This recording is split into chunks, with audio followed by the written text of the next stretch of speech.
Kalau kita melihat pada data pengajuan restitusi ini yang pernah diajukan oleh LPSK, maka dapat kita lihat bahwa LPSK sejak Maret sampai dengan Desember 2022 telah menerima 4.550 pengajuan restitusi dari para korban tindak pidana pencucian uang dari 15 perkara robot trading dan investasi ilegal.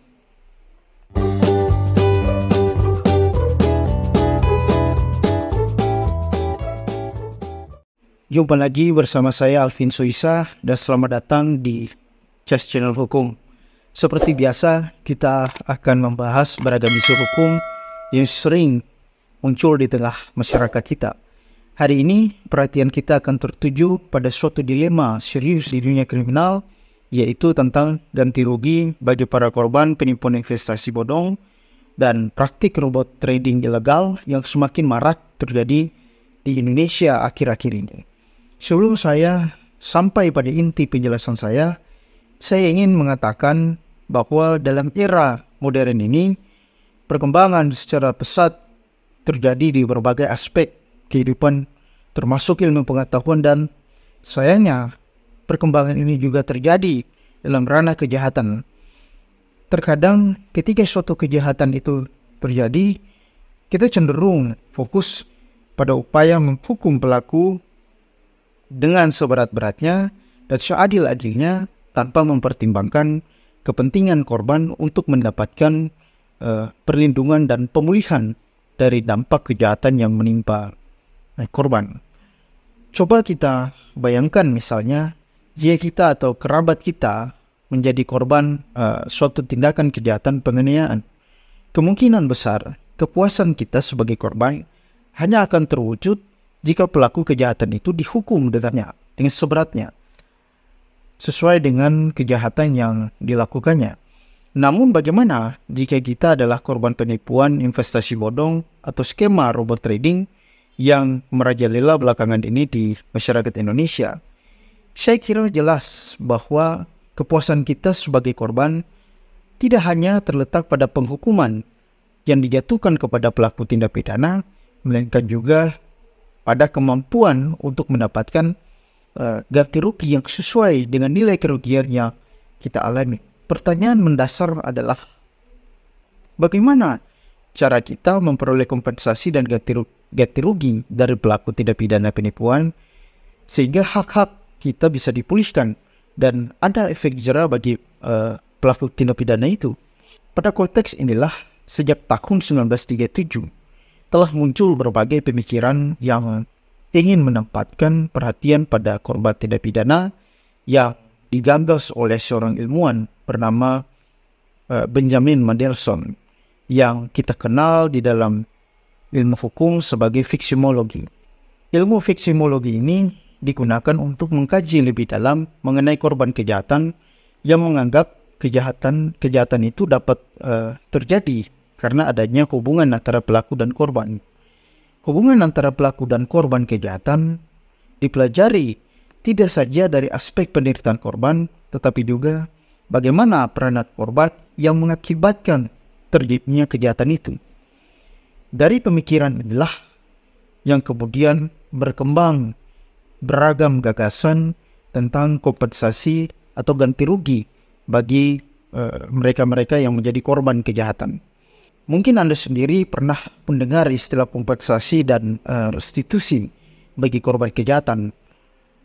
Ingin saya jelaskan bahwa restitusi dan kompensasi ini merupakan dua hal yang berbeda, namun memiliki fokus yang sama, yaitu sama-sama merupakan konsep pemulihan dan perlindungan bagi korban kejahatan. Untuk kita ketahui bahwa restitusi itu merupakan bagian dari reparation atau pemulihan kepada korban yang berupa ganti kerugian yang harus diberikan oleh pelaku tindak pidana. Sedangkan kompensasi memiliki pemahaman yang hampir sama dengan restitusi. Hanya saja pemberiannya itu dilakukan oleh negara dan bukan oleh pelaku tindak pidana. Jadi restitusi itu datangnya dari pelaku tindak pidana, sementara kompensasi itu datangnya dari negara.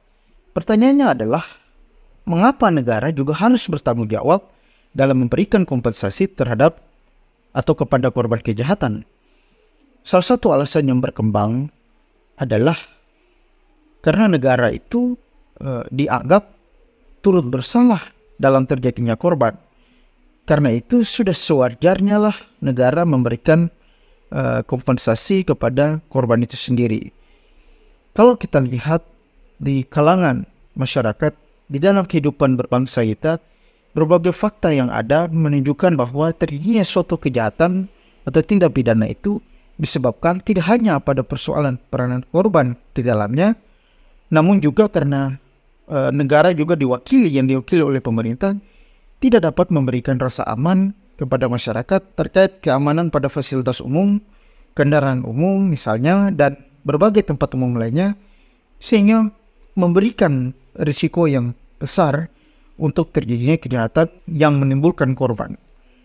Nah, sebagai contoh kasus konkret tentang penerapan restitusi bagi korban robot trading ini, tentu masih ada dalam ingatan kita kasus robot trading Viral Blast yang terjadi tahun lalu yang telah merugikan sekitar 12.000 anggotanya, di mana oleh Barreskrim Polri telah menyita 1,5 miliar rupiah dari 3 klub sepak bola yang merupakan uang sponsorship dari Viral Blast Global, dan kasus ini telah diputus oleh Pengadilan Negeri Surabaya. Dalam putusan tersebut, para terdakwa itu dipidana melakukan tindak pidana penipuan dan pemufakatan jahat dalam tindak pidana pencucian uang, dan para pelakunya itu divonis penjara selama 12 tahun dan denda 10 miliar rupiah dan subsidiar 1 tahun penjara.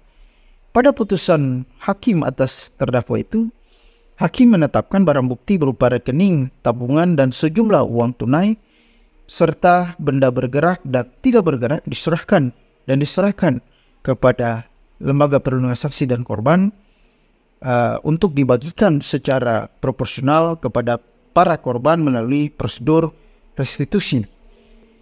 Nah, kasus lain misalnya ada kasus penganiayaan terhadap David Ozora, di mana Lembaga Perlindungan Saksi dan Korban mengajukan restitusi ke Mario Dandi sebesar 120 miliar.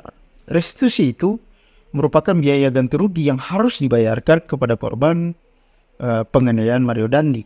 Meskipun dua kasus ini adalah jenis kasus yang berbeda, namun bisa memberikan suatu gambaran atau contoh bagi kita agar penerapan ganti rugi kepada korban tindak pidana melalui lembaga perlindungan saksi dan korban atau yang kita sebut dengan LPSK. Dari sisi peraturan perundangan, sebenarnya negara kita ini telah mengatur pengertian kompensasi yang secara khusus dijabarkan di dalam peraturan pemerintah nomor 44 tahun 2008 tentang pemberian kompensasi, restitusi, dan bantuan kepada saksi dan korban. Nah, kalau kita membaca ketentuan pasal 1 angka 4 menentukan bahwa kompensasi itu merupakan ganti kerugian yang diberikan oleh negara karena pelaku tindak pidana itu tidak mampu memberi ganti kerugian sepenuhnya yang menjadi tanggung jawabnya. Sementara pengertian restitusi diatur secara tersendiri di dalam pasal 1 angka 5 yang menentukan juga bahwa restitusi adalah ganti kerugian yang diberikan kepada korban atau keluarga oleh pelaku atau pihak ketiga, dapat berupa pengembalian harta milik, pembayaran ganti kerugian untuk kehilangan atau penderitaan, atau penggantian biaya untuk tindakan tertentu. Namun perlu dicatat bahwa pemberian kompensasi ini hanya dimungkinkan bagi korban dalam perkara tindak pidana pelanggaran hak asasi manusia yang berat dan tindak pidana terorisme. Sementara tindak pidana lainnya seperti penipuan dan robot trading itu dilakukan melalui mekanisme restitusi. Pada umumnya setiap pelaku kejahatan penipuan dalam investasi bodong dan robot trading yang marak terjadi di Indonesia dapat diproses secara hukum untuk dijatuhi sanksi pidana sesuai hukum yang berlaku melalui proses peradilan pidana. Dalam sistem peradilan kita saat ini yang berlaku telah membuka adanya kemungkinan ganti kerugian bagi korban tindak pidana terkait dengan investasi bodong dan robot trading. Dan terkait ganti rugi ini di dalam praktik biasanya setelah terdakwa dinyatakan bersalah, dan terbukti telah melakukan suatu tindak pidana, korban dapat meminta ganti rugi terhadap terpidana melalui dua upaya alternatif, yaitu membuat permohonan restitusi kepada pengadilan melalui Lembaga Perlindungan Saksi dan Korban atau LPSK, atau cara yang kedua adalah yaitu melalui gugatan perdata atas perbuatan yang melawan hukum yang dilakukan oleh pelaku tindak pidana. Namun dalam pembahasan kali ini saya tidak menjelaskan bagaimana cara memperoleh ganti rugi melalui gugatan perdata, karena saya akan menjelaskan secara lebih rinci dan spesifik dalam video saya yang berikutnya. Saya hanya akan menjelaskan mengenai ganti rugi melalui mekanisme restitusi yang akan saya jelaskan sebentar nanti. Salah satu upaya yang dapat ditempuh oleh korban kejahatan adalah melalui permohonan restitusi. Terkait dengan restitusi ini, Mahkamah Agung telah menerbitkan Peraturan Mahkamah Agung nomor 1 tahun 2022 tentang tata cara penyelesaian permohonan dan pemberian restitusi dan kompensasi kepada korban tindak pidana. Salah satu alasan diterbitkannya Peraturan Mahkamah Agung ini karena hak restitusi itu telah diatur ke dalam beberapa peraturan perundangan, tetapi belum ada peraturan teknis penyelesaian permohonan tentang hak tersebut. Sehingga melalui peraturan Mahkamah Agung ini kita harapkan dapat menjawab kegelisahan tentang bagaimana sebenarnya mekanisme permohonan restitusi dan kompensasi bagi korban tindak pidana. Permohonan restitusi ini dapat diajukan oleh korban atau keluarga korban atau diajukan oleh kuasa korban dengan menggunakan surat kuasa khusus. Permohonan ini dibuat secara tertulis, ditandatangani oleh pemohon dan diajukan ke ketua pengadilan baik secara langsung atau melalui lembaga LPSK atau Lembaga Perlindungan Saksi dan Korban serta penyidik atau penuntut umum. Namun perlu kita catat bahwa di dalam praktik permohonan pengajuan restitusi yang berkaitan dengan tindak pidana pencucian uang seperti kejahatan investasi bodong dan robot trading biasanya diajukan melalui Lembaga Perlindungan Saksi dan Korban atau LPSK yang nilai kerugiannya akan dihitung berdasarkan bukti-bukti yang kemudian akan diputuskan oleh LPSK sebelum permohonan itu diajukan ke ketua pengadilan negeri setempat. Kalau kita melihat pada data pengajuan restitusi ini yang pernah diajukan oleh LPSK, maka dapat kita lihat bahwa LPSK sejak Maret sampai dengan Desember 2022 telah menerima 4.550 pengajuan restitusi dari para korban tindak pidana pencucian uang dari 15 perkara robot trading dan investasi ilegal. Dari jumlah tersebut, sebanyak 4.063 permohonan yang telah dilakukan perhitungannya oleh LPSK dengan jumlah total kerugian mencapai 1,9 triliun. Sisanya sebanyak 487 permohonan tidak dapat dilakukan proses perhitungannya karena tidak dapat memberikan, pemohonnya itu tidak dapat memberikan data yang mendukung atas kerugian yang dialami. Nah, jadi memang saat ketika kita mengajukan permohonan ganti rugi harus didukung oleh bukti-bukti yang cukup dan relevan seperti bukti-bukti pembayaran atau kwitansi atau bukti pengeluaran lainnya yang sah, dan bukti-bukti itu harus kita rinci sebaik mungkin sehingga permohonan ganti rugi kita dinilai rasional dan patut untuk dikabulkan oleh pengadilan. Mengenai kapan permohonan restitusi ini dapat diajukan oleh pemohon, dapat kita lihat berdasarkan pasal 11 ayat 1 Peraturan Mahkamah Agung nomor 1 tahun 2022 bahwa permohonan restitusi ini dapat diajukan oleh pemohon baik dalam proses persidangan maupun setelah adanya putusan pengadilan yang berkekuatan hukum tetap, yang mana harus diajukan dengan durasi paling lama 90 hari sejak pemohon mengetahui putusan pengadilan atas tindak pidana yang telah berkekuatan hukum tetap. Serta pengadilan wajib memutus permohonan restitusi itu dalam bentuk penetapan paling lama 21 hari sejak adanya sidang pertama itu. Apabila permohonan restitusi diajukan melalui LPSK, maka salinan penetapan pengadilan disampaikan kepada LPSK paling lambat 7 hari dihitung sejak penetapan itu diucapkan.